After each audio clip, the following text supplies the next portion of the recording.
નમસ્કાર. ચાલો આજે આપણે વાત કરીએ કે કેવી રીતે ફક્ત એક અઠવાડિયામાં બાળકોને રમતગમત દ્વારા પરિવહનની આખી દુનિયાનો પરિચય કરાવી શકાય. આપણે એક એવી મજેદાર અને શૈક્ષણિક સફર પર જઈશું જે બાળકોના શીખવાના અનુભવને હંમેશા માટે બદલી નાખશે. તો સવાલ એ છે કે શું એક અઠવાડિયામાં રમતગમતથી બાળકની શીખવાની શક્તિ વધી શકે છે? જવાબ છે હા, બિલકુલ વધી શકે છે. આ સાપ્તાહિક યોજના એક એવી ચાવી છે જે માતાપિતા અને શિક્ષકોને બાળકના વિકાસની નવી શક્યતાઓ ખોલવામાં મદદ કરે છે. ચાલો આપણે શોધીએ કે આ જાદુ કામ કેવી રીતે કરે છે. તો આખા અઠવાડિયાની શરૂઆત આપણે કરીશું કલર્સ અને ક્રિએટિવિટીથી. પહેલા 2 દિવસ આપણે બાળકની કલ્પનાને પાંખો આપીશું, જેથી તેઓ હાથથી કંઈક બનાવીને વાહનોની દુનિયાને જાતે જ સમજી શકે. તો ચાલો શરૂ કરીએ સોમવારથી. આ દિવસ એવા વાહનો માટે છે જે આકાશમાં ઉડે છે અને પાણી પર તરે છે. આ એકદમ રોમાંચક શરૂઆત છે જેમાં કલ્પનાને સાચે જ પાંખો મળશે. તો કરવાનું શું છે? બસ અલગ અલગ હવાઈ અને પાણીના વાહનોના નામ બોલવાના અને પછી કાગળમાંથી એક મસ્ત મજાનું વિમાન બનાવવાનું. આનાથી ખાલી નવા શબ્દો જ નહીં પણ બાળકની આંગળીઓની કસરત પણ થશે અને તેમની ફાઇન મોટર સ્કિલ્સ ડેવલપ થશે. અને હા, એમને ખબર પણ નહીં પડે પણ તેઓ એરોડાયનામિક્સના એટલે કે હવાના દબાણના બેઝિક નિયમો શીખી જશે. ચાલો હવે આગળ વધીએ મંગળવાર પર. આ દિવસે આપણે જોઈશું કે કેવી રીતે ગોળ, ચોરસ જેવા સાદા આકારો અને રંગો ભેગા મળીને કંઈક મજેદાર અને ઓળખીતું બનાવી શકે છે. આ આર્ટ અને લોજિકનું એકદમ પરફેક્ટ મિશ્રણ છે. પહેલાં તો એમનું મનપસંદ વાહન દોરવા દો અને એમાં મનગમતા રંગો પૂરવા દો. પછી આવે છે ખરી મજા. આપણે ગણિત અને આર્ટને મિક્સ કરીશું. જુદા જુદા શેપ્સનો ઉપયોગ કરીને એક એન્જિન બનાવીશું. સોમવારે જે શીખ્યા હતા એને આકાર આપવાનો આજ તો સમય છે. હવે જુઓ, આ ટેબલ ભલે સાદું લાગે પણ આની પાછળનો આઈડિયા બહુ જ પાવરફુલ છે. આનાથી બાળક ભૂમિતિ અને લોજિકના ફંડામેન્ટલ્સ શીખે છે. એમને સમજાય છે કે કેવી રીતે અલગ અલગ આકારો મળીને એક આખી વસ્તુ બનાવે છે.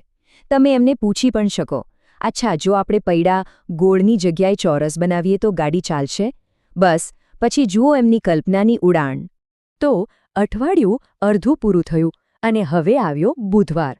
અત્યાર સુધી આપણે હાથ અને આંખોનો ઉપયોગ કર્યો. હવે વારો છે કાન અને જીભનો. એટલે કે આપણે ભાષા અને કલ્પનાની દુનિયામાં જઈશું. તો આ દિવસે શું કરવાનું? એક ક્લાસિક બાળગીત ગાવાનું, પાટા ઉપર ગાડી દોડે, અને પછી એક સરસ મજાની વાર્તા સાંભળવાની. જો ગીત અને વાર્તાઓ ખાલી ટાઈમપાસ નથી, એ તો ભાષા શીખવાડવાના સૌથી મજેદાર ટૂલ્સ છે. રમતા રમતા જ બાળક નવા શબ્દો અને લય શીખી જાય છે. અને આના પરથી એક બહુ જ મહત્વનો સવાલ ઊભો થાય છે કે આપણી રોજબરોજની વસ્તુઓ શીખવા માટેના આટલા શક્તિશાળી સાધનો કઈ રીતે બની શકે? ચાલો આનો જવાબ શોધીએ આવનારા દિવસોમાં. હવે આવે છે ગુરુવાર અને શુક્રવાર. આ 2 દિવસોમાં આપણે જે કંઈ પણ શીખ્યા એને બાળકની આજુબાજુની દુનિયા સાથે કનેક્ટ કરીશું. કારણ કે જ્યારે શીખેલી વાત રિયલ લાઈફમાં દેખાય ત્યારે જ્ઞાન એકદમ પાક્કું થાય છે. તો ગુરુવારે આપણે બાળકના મગજને થોડી કસરત કરાવીશું. એમને વિચારવા અને સરખામણી કરવા માટે પ્રોત્સાહિત કરીશું. જેમ કે રસોડામાં જઈને પૂછો, આમાંથી કયું વાસણ મોટું અને કયું નાનું છે? અથવા જ્યારે બહાર રસ્તા પર હોઈએ ત્યારે ચર્ચા કરો કે આ ટ્રક શું કામ આવે અને પેલા સ્કૂટરનું શું કામ છે? આવા સવાલો જ એમની વિચારવાની શક્તિને જગાડશે. અને હવે આવ્યો શુક્રવાર. આ દિવસે આપણે ખૂબ જ ઇમ્પોર્ટન્ટ લાઈફ સ્કિલની વાત કરીશું. રસ્તાના નિયમો. આ જાણવું બાળકની સેફટી માટે ખૂબ જરૂરી છે. તો શુક્રવારે આપણે ટ્રાફિક સિગ્નલ વિશે શીખીશું. લાલ, પીળો, લીલો. કોનો શું મતલબ થાય? અને સાથે સાથે હું તો ગાડીવાળો ગીત ગાઈશું. આ બધું એટલું મજેદાર છે કે બાળકને ખબર પણ નહીં પડે કે કેટલા જરૂરી સેફટીના પાઠ શીખી રહ્યું છે. અને હા, આ ગાઈડ ખાલી વાહનો વિશે જ નથી. એમાં સ્વચ્છતા જેવી જરૂરી આદતોનો પણ સમાવેશ થાય છે. જેમ કે હાથ કેવી રીતે ધોવા. જુઓ, પાણીથી ભીના કરો, સાબુ લગાવો, બરાબર ઘસો અને પછી ધોઈને સ્વચ્છ ટુવાલથી લૂછી લો. આ નાની નાની આદતો જ બાળકના સર્વાંગી વિકાસનો મજબૂત પાયો છે. તો આખું અઠવાડિયું શીખ્યા પછી હવે સમય છે વીકેન્ડ ચેલેન્જનો. શનિવાર એટલે જે કંઈ પણ શીખ્યા એને એક મજેદાર રીતે ટેસ્ટ કરવાનો દિવસ. ચાલો આને એક ગ્રેન્ડ ફિનાલે બનાવીએ. તો શનિવારે શું છે ખાસ? 2 મજેદાર પ્રવૃત્તિઓ. પહેલી, એક લાઇનની આગળ અને પાછળ કૂદવાની પ્રેક્ટિસ. આનાથી સ્થાનની સમજ પાક્કી થાય છે. અને બીજું, એક 5 ટુકડાનું વાહનનું પઝલ સોલ્વ કરવાનું. આમાં મંગળવારે શીખેલા આકારો અને લોજિક બંને કામ લાગશે. છે ને મજેદાર રિવિઝન? તો આખી સફરના અંતે સવાલ એ થાય કે આ એક અઠવાડિયામાં શું ફરક પડ્યો? ચાલો એક નજર કરીએ કે આ નાની નાની દેખાતી પ્રવૃત્તિઓમાં વિકાસનો કેટલો મોટો ખજાનો છુપાયેલો છે. જરા આ ચાર્ટ પર નજર નાખો. આ બતાવે છે કે આ પ્લાન કેટલું બેલેન્સ્ડ છે. જો 30% ફોકસ વાહનોના જ્ઞાન પર છે અને બીજા 30% ગણિત અને તર્ક પર, બાકીના 20% ભાષા અને જીવન કૌશલ્ય પર.